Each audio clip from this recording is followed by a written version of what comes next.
बचपन की कुछ यादें ऐसी होती हैं जो पूरी जिंदगी हमारा पीछा नहीं छोड़ती, खासकर वो पल जब किसी को पहली बार नाइंसाफी का मतलब समझ में आता है।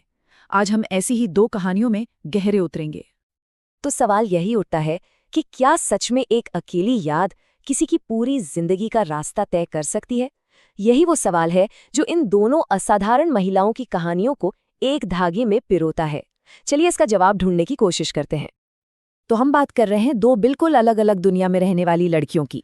पहली है ज़िदकला सा, 19वीं सदी की एक मूल अमेरिकी लेखिका, और दूसरी है बामा, 20वीं सदी की एक तमिल दलित लेखिका। दोनों का समय अलग है, संस्कृति अलग है, लेकिन उनकी कहानियों में एक बहुत ही गहरा कनेक्शन है। चलिए अब इन दोनों लड़कियों की दुनिया में चलते हैं और देखते हैं कि शुरुआत में ये एक दूसरे से कितनी अलग थीं। एक दुनिया में ठंड और डर का माहौल था, तो दूसरी दुनिया रंगों और जिज्ञासा से भरी हुई थी। तो ज़िदकला सा के लिए स्कूल का पहला दिन किसी झटके से कम नहीं था। नाश्ते के लिए एक बड़ी घंटी बजती थी, जिसकी तेज आवाज कानों को चीर देती थी। नंगे फर्श पर जूतों की खटखट और एक ऐसी भाषा में फुसफुसाहट जो उसे बिल्कुल समझ नहीं आ रही थी, इन सब ने उसे बेचैन कर दिया था।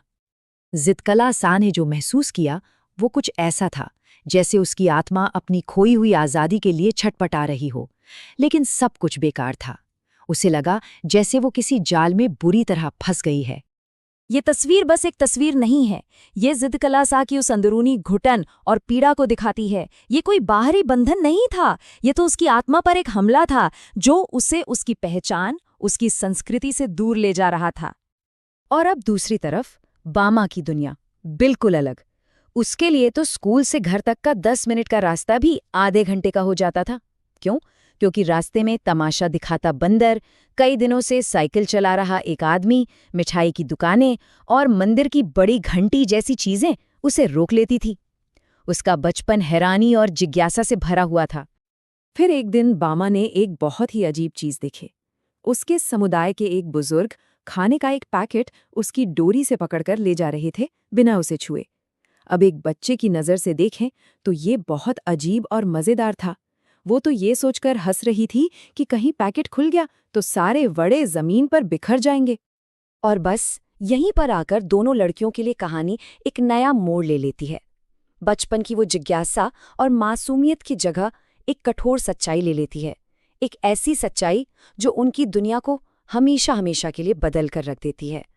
तो होता यह है कि ज़िदकला सा को पता चलता है कि स्कूल के लोग उसके लंबे और घने बाल काटने वाले हैं। उसकी संस्कृति में सिर्फ दुश्मनी पकड़े गए कायर योद्धाओं के बाल काटते थे, या फिर छोटे बाल वो रखते थे जो किसी के जाने का शोक मना रहे हों। मतलब ये उसके लिए सिर्फ एक हेयर कट नहीं था, ये उसकी पहचान पर सीधा हमला था। इस बीच बामा हंसते खेलते घर पहुंचती है और अपने बड़े भाई अन्नन को उस अजीब आदमी के बारे में बताती है। वो उसे ऐसे बता रही थी जैसे उसने कोई मजेदार खेल देखा हो। लेकिन अनन हंसे नहीं। उन्होंने बामा को एक ऐसी कड़वी सच्चाई बताई जिसे हम छुआछूत कहते हैं।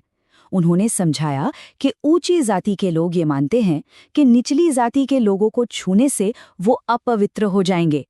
इसीलिए वो बुजुर्ग आदमी पैकेट को डोरी से पकड़कर ले जा रहा था। और ये सुनते ही बामा की सारी हंसी, सारा मजाक एक पल में गायब हो गया। उसकी जगह गहरे दुख और गुस्से ने ले ली। उसकी मासूम दुनिया एक झटके में बिखर गई थी।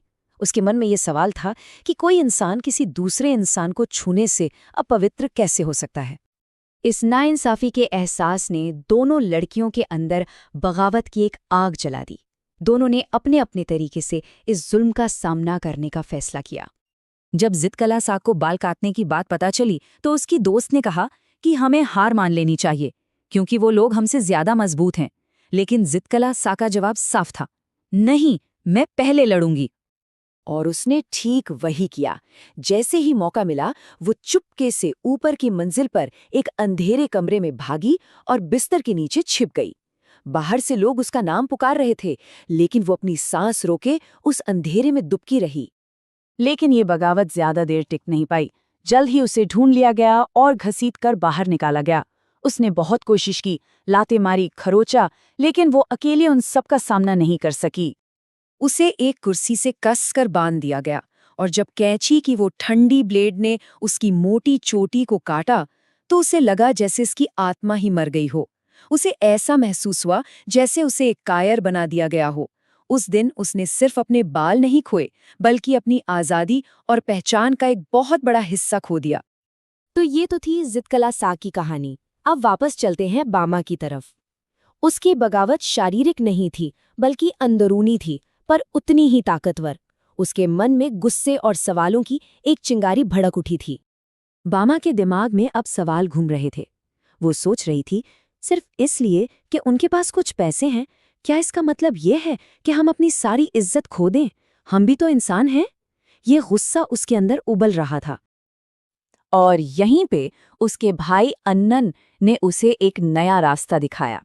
उन्होंने कहा, हाँ, ये सच है कि हमारे जन्म की वजह से हमसे सम्मान छीन लिया गया है, लेकिन एक तरीका है इसे वापस पाने का, और वो है पढ़ाई। अगर हम पढ़ेंगे और आगे बढ़ेंगे, तो हम इन अपमानों को दूर फेंक सकते हैं। बचपन के ये दर्दनाक पल ये बेकार नहीं गए। असल में इन्हीं पलों ने उन दोनों महिलाओं के दिलों में बदलाव के वो बीज बोए, जिन्होंने आगे चलकर उनकी जिंदगी और उनके काम को एक नई दिशा दी। तो अगर हम इन दोनों कहानियों को साथ रखें, तो क्या दिखता है? एक तरफ ज़िदकला सा हैं, जिन्होंने अपनी संस्कृति को खत्म करने की कोशिश का सामना किया। उनका जवाब था शारीरिक संघर्ष, जो बाद में उनके लेखन और एक्टिविज्म का आधार बना। और दूसरी तरफ बामा हैं, जिन्होंने जाति व्यवस्था का जुल्म झेला। उनका जवाब था अंदरूनी गुस्सा, और उन्होंने शिक्षा को अपना सबसे बड़ा हथियार बनाया। तो हम घूम फिरकर उसी सवाल पर वापस आते हैं। ये कहानियां हमें दिखाती हैं कि नाइंसाफी को पहचानने की कोई उम्र नहीं होती। एक बच्चा ऐसे तब सीखता है जब उसकी मासूम दुनिया एक कठोर, अनुचित सच्चाई से टकराती है। और शायद यही वो पल है जो बगावत की पहली चिंगारी को जलाता है।